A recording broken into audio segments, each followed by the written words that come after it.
Hello and welcome. In previous episodes of Classic Bus Histories, we have taken a look at some classic airport transportation. We looked at British European Airways and their RF-style AEC Regal 4, and we looked at British Overseas Airways Corporation's, rather tasty, Leyland Atlanteans. And in this video, we will be looking at British European Airways AEC Routemaster buses. The BEA AEC Regal 4s were a deck and a half and featured a large luggage area at the rear of the lower deck. They were fitted with 37 seats and were bodied by Park Royal. And of course they bear more than a passing resemblance to the RF buses. They operated from London's Gloucester Road Air Terminal to Heathrow Airport. And they themselves had replaced some deck and a half comma buses which had a slightly smaller seating capacity. Now the problem was, if you can indeed call it a problem, was that aviation technology kept moving forward quite quickly in the 1950s and 60s. Aircraft grew considerably during this time, and as the original commas struggled with the capacity, likewise eventually so did the AEC Regal 4s. Towards the end of their lives, it wasn't unusual for the AEC Regals to be used in duplicate due to the number of passengers coming off these new, bigger aircraft. What was needed was more bigger buses. In 1961, to test the feasibility of double-deck operation, BEA bought an AEC Regent 5 with Park Royal bodywork. This was a 30-foot long model and had 55 seats with a large luggage area and tail lift at the rear of the lower saloon. Then in 1964, RMF 1254, which had been a prototype for a forward entrance Routemaster and had appeared at the 1962 Commercial Motor Show in full London Transport livery with the registration of 254 CLT, had been trialled by BEA and had been fitted with a luggage trailer. This was tried, of course, after being inspected by the Ministry of Transport. Now at this point I'm going to mention again, as I did in the AEC Regal video, that London Transport was responsible for the maintenance on the BEA buses. So of course at that time they were taking deliveries of brand new Routemasters, and they were going to try and push BEA into taking the same type of bus to make the maintenance a lot easier for them. And I would imagine as well that the AEC Regent 5 wouldn't have really fitted into this sort of maintenance regime. As a result of this, BEA ordered 65 forward entrance 27-foot 6-inch long Routemaster coaches. Now when I say coaches, I mean coaches in the Greenline sense rather than long distance coaches with very comfortable high back seating and headrests. Greenline coaches tended not to have this, especially the Routemasters. They just tended to have more comfortable seats rather than high backed proper coach seating. They were still bus seats at first glance, and so it was the same for these BEA Routemasters. Like the Greenline Routemaster coaches, they also featured interior fluorescent lighting and overhead luggage racks. However, these also had oil-fired auxiliary heating. They seated 56 in total, and that was 32 upstairs with 24 downstairs. Now, a big difference between the BEA Routemasters and the BOAC Leyland Atlanteans was the Leyland Atlanteans had a luggage compartment downstairs at the rear, in the same way that the trial AEC Regent 5 with BEA had a rear lower deck luggage area. However, these Routemasters didn't have that. They were fully seated, and this resulted in BEA having to get special dispensation from the Ministry of Transport for the buses to tow luggage trailers. BEA ordered 88 trailers, and these were built by Marshall of Cambridge, although these Marshall trailers would be replaced in 1972 by a similar number made by Locomotors. Externally, another similarity between these coaches and the Greenline coaches were the fitting of dual headlights. They weren't fitted with destination equipment, as this was deemed unnecessary. They were, however, fitted with illuminated signs either side of the bus to show the airline logo. They were fitted with an offside rear emergency exit and the driver's windscreen was fixed rather than on a lot of the London Transport buses where it could be open to allow for ventilation.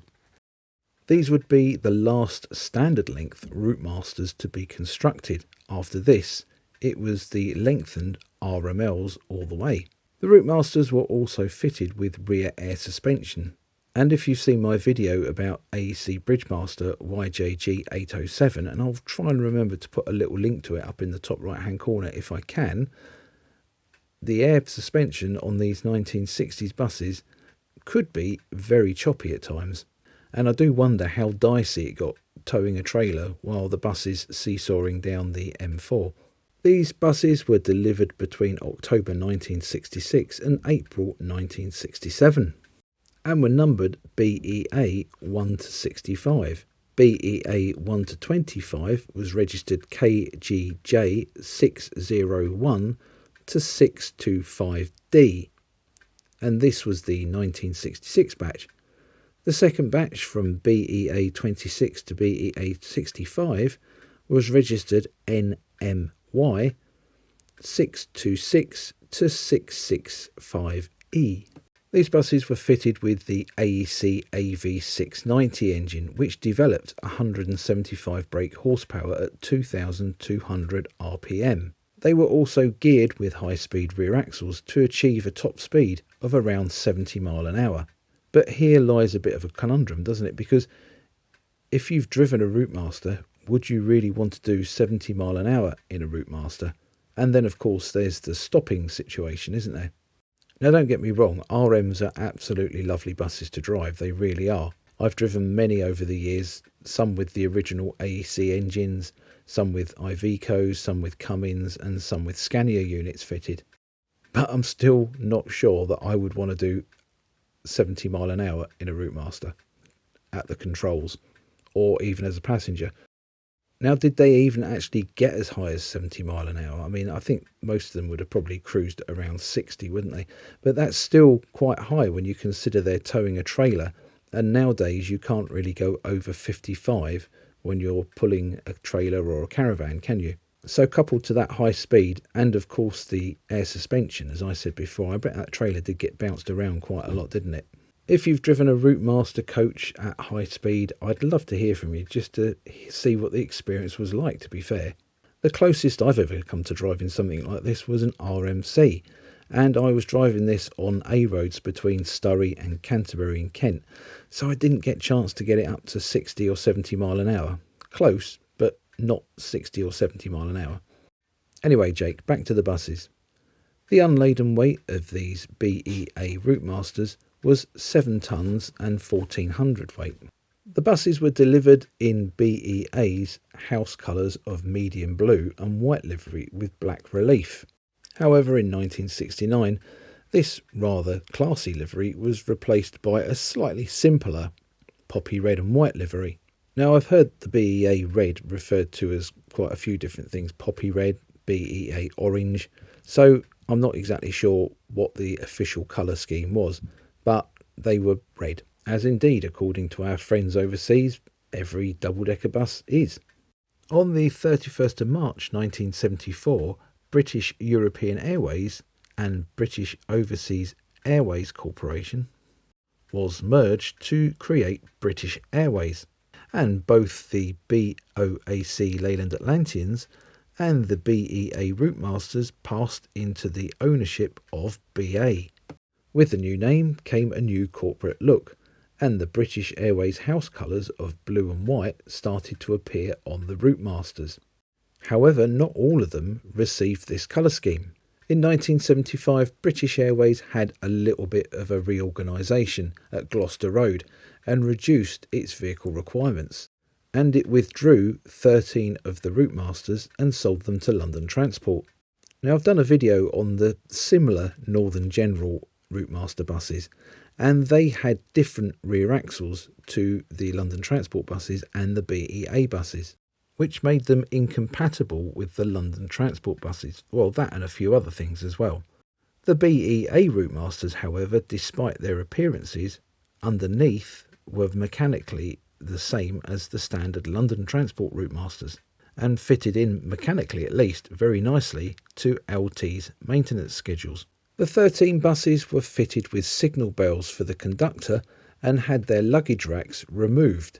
However, it was deemed an unnecessary cost by LT to fit them with proper destination blinds. So instead they were fitted with a destination slipboard on the front near side window. London Transport classed these buses as RMAs, Routemaster Airways, or Routemaster Airport maybe, and they entered service at Romford Garage on Route 175 between Dagenham and North Romford. Now at the time, London Transport had found itself in one of those stages of its life where it was short of buses, and the RMAs were hastily pushed into service on the 175 without being painted into London Transport colours.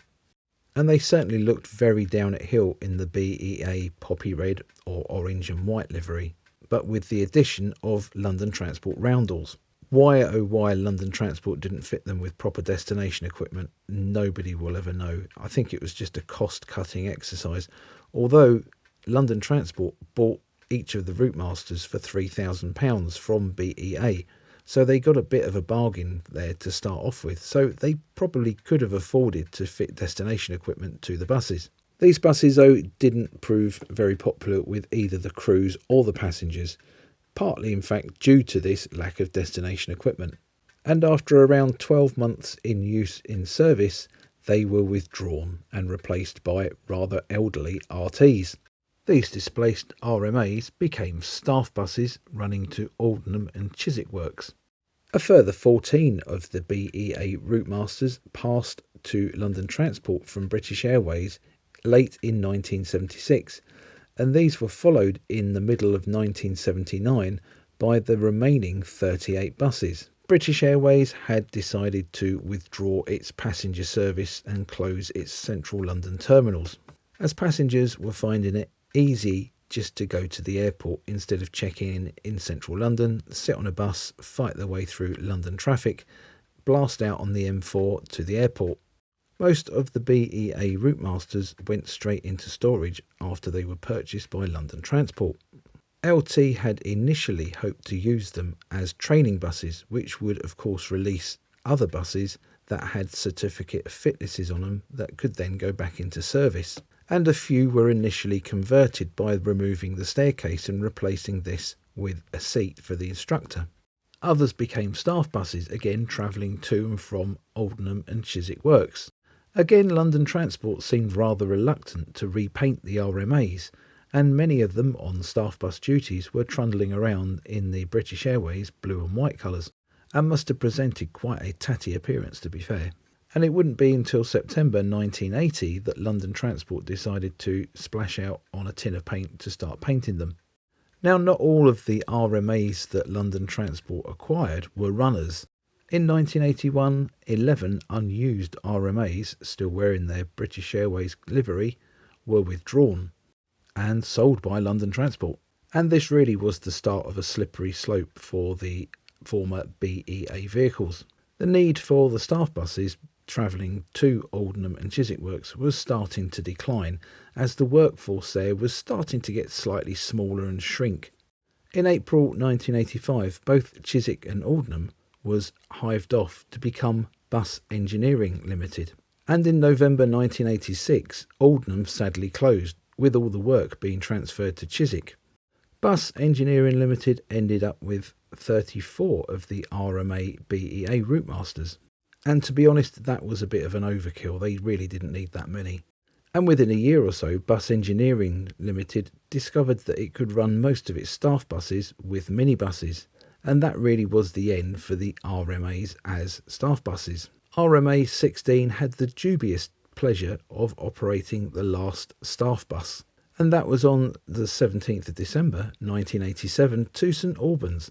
Meanwhile, London Transport had become London Buses and bought back 6 of the RMAs from Bus Engineering Limited to operate on the Round London sightseeing tour. and it looked at last like they were finally going to get the love that they deserved. They were painted into full London Transport livery at Aldenham, and this was actually some of the last work that Aldenham did for London buses. They were retrimmed, fitted with PA systems, and at long last fitted with destination equipment. When London Coaches was privatised in 1992, the RMAs went with London Coaches, and they actually gained the new London Coaches fleet livery. However, at the end of the 1993 season, they were withdrawn and sold, with no less than 5 of them passing to Blue Triangle, whilst one was sold privately. As for the driver training buses, well, Stagecoach East London converted 2 of its driver training buses back to service buses, refitting the staircase and panelling over the window that had been fitted for the instructor to see the traffic. They were used initially on Route 15, but also went to bus rallies and special events. Sadly though, these final buses had the doors moved to the driver's side and were exported by Stagecoach to Portugal. The RMAs that had been sold by London Transport tended to pop up in all sorts of strange places and could be found across the country. There's around 10 of the former BEA Routemasters in preservation, although this does tend to fluctuate because, as we all know, preservation doesn't always necessarily mean forever. On top of that, there's a few other surviving buses dotted around the country and indeed around the world, which are being used for all sorts of weird and wonderful things, from carrying tourists to mobile bars. One has even been rebuilt to a similar design as an ERM, the extended Routemasters that we used for London sightseeing. Shaftesbury and District fitted a full-length bay amidships, which extended it even further than an RML, and the staircase has been moved to the middle of the bus. This started life as BEA number 3, but was later RMA 29. I do hope you enjoyed this episode of Classic Bus Histories, where we looked at a rather special type of Routemaster. Now, it's easy to say that all Routemasters are pretty much the same, but I think this one and the Northern General episode go to prove that there are different vehicles out there, and it's always worth scratching under the skin of a type of vehicle just to see the different varieties there are. Buses, by their very nature and cost of manufacturing, tend to be quite standardised, but as I say, there's always certain ones that sort of slip through the net, and these BEA ones are certainly that, aren't they? Again, I always love reading your comments here on YouTube, so share your memories of these BEA Routemasters, or maybe you knew them when they were RMAs. Maybe you learnt to drive buses in an RMA. Comment down below, it's always great to read these. If you did enjoy this video, please like and share it. And don't forget to subscribe to my channel so you don't miss my future releases in this and my other series here on YouTube. All money raised from this YouTube channel goes to the upkeep of the buses in the Southern Counties Omnibus Collection, which means that you're helping old buses in their retirement by watching this video, which is pretty fantastic, isn't it? Thank you ever so much again for watching. It really is appreciated. Bye for now.